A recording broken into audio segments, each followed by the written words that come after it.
ডাইনোসরেরও আগে পৃথিবীতে কিছু প্রাণী ছিল, আর অবিশ্বাস্য হলেও সত্য, তাদের কয়েকটি আজও বেঁচে আছে।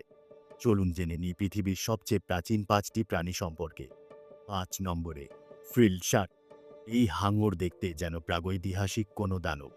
প্রায় 80 মিলিয়ন বছর ধরে এদের গঠন খুব একটা বদলায়নি।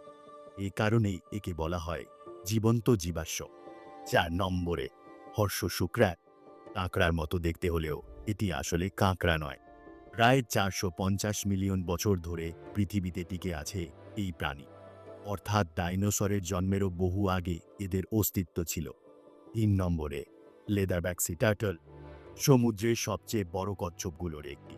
প্রায় 110 মিলিয়ন বছর ধরে পৃথিবীর মহাসাগরে বিচরণ করছে। 2 নম্বরে নটিলাস। এই প্রাণীটি দেখতে সাধারণ শামুকের মতো হলেও এর ইতিহাস অবিশ্বাস্য। প্রায় 500 মিলিয়ন বছর ধরে সমুদ্রে টিকে আছে নটিলাস। 1 নম্বরে জেলিফিশ। পৃথিবীর সবচেয়ে প্রাচীন প্রাণীগুলোর মধ্যে অন্যতম জেলিফিশ। বিজ্ঞানীদের মতে প্রায় 550 মিলিয়ন বছরেরও বেশি সময় ধরে এরা পৃথিবীতে রয়েছে। ভাবতে পারেন, এদের মধ্যে কোন প্রাণীটি দেখে আপনি সবচেয়ে অবাক হয়েছেন? কমেন্টে জানান।